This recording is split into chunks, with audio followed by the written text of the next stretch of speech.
This weekend, CBS Sunday Morning is taking a closer look at the battle against cancer and some new and promising treatments to stave off the disease, including immunotherapy, which is an experimental treatment that uses a patient's own immune system to find and kill cancer cells.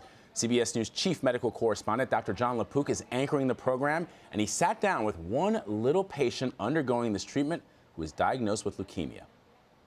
It was very scary. And a natural reaction is to think, why me? Yeah, I was like, what did I do bad so that God could give me this punishment? CBS News chief medical correspondent Dr. Jon LaPook is here, and even you did that interview, and I could just hear you sighing. Of course you think that, right? What'd I do wrong? Right. I had a friend who died when I was in elementary school of leukemia, and none of us could understand why. He was so young. He was a little bit older than she is, but had this technology or this treatment is new. Tell us more about immunotherapy and how it can save little children like that. It's really stunning. It's a technological tour de force. Basically, one of the things that cancer does, which makes it so hard to treat, is it can hide from your body's own immune system. So our immune system kills viruses, it kills bacteria, but when it comes to cancer cells, the cancer cells cloak themselves in like a cloak of invisibility. What immunotherapy does is, think of it like giving the scent of something to a bloodhound. So for her, they took her white blood cells, those are the cells that help fight infection, out of the body, and they gave the scent of the cancer to it.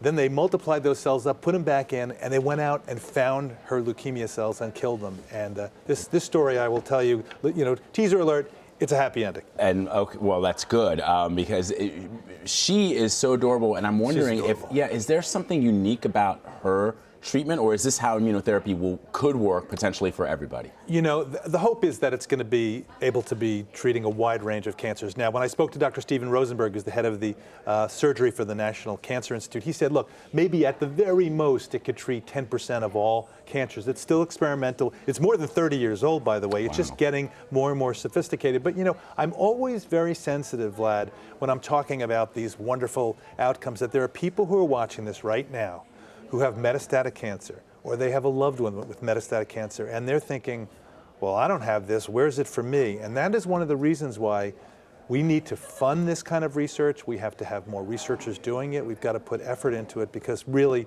it's hopeful, but we have a long way to go. While we were preparing for this segment, you and I were chatting, and you mentioned something that I thought was fascinating, that there's a way that you can either figure out that you have cancer or treat cancer by breath.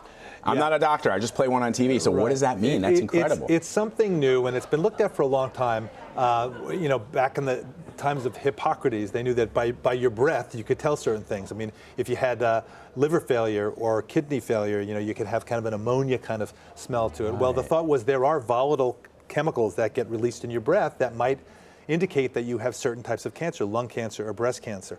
This is still in its experimental stage, so it's not ready for prime time yet. But imagine a time when you could go into a doctor before you have symptoms, and it's just another one of those screening tests. You blow into something and it analyzes your breath and says, there's a little something so suspicious. This is like even before you would be diagnosed? Before you would as a way of diagnosis. And then, of course, later on, maybe after you're getting treatment, it would be a non-invasive way of following how's the treatment going. That's incredible. There's also another feature that looks at treatments that have been successful in dogs that may actually help humans as well. Osteosarcoma. So it turns out that dogs can get the same kind of cancer that people can, and trying to figure out how to help the dog can maybe help you help people.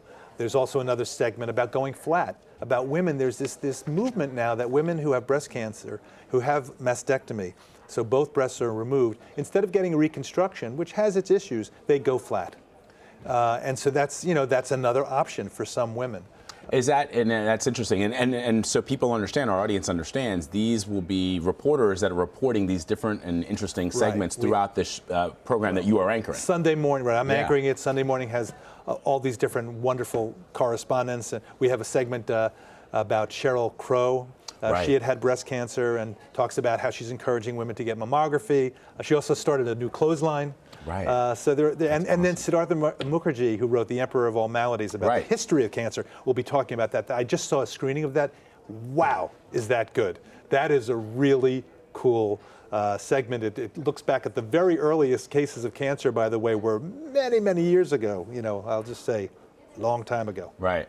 Fascinating. Looking forward to it. Dr. Jon LaPook, great to have you. Thank you very much. Great to be here, Vlad. And to learn more about all this and the fight against cancer, don't miss this weekend's special edition of CBS Sunday Morning Beyond Cancer. That is this Sunday, March 12th at 9 a.m.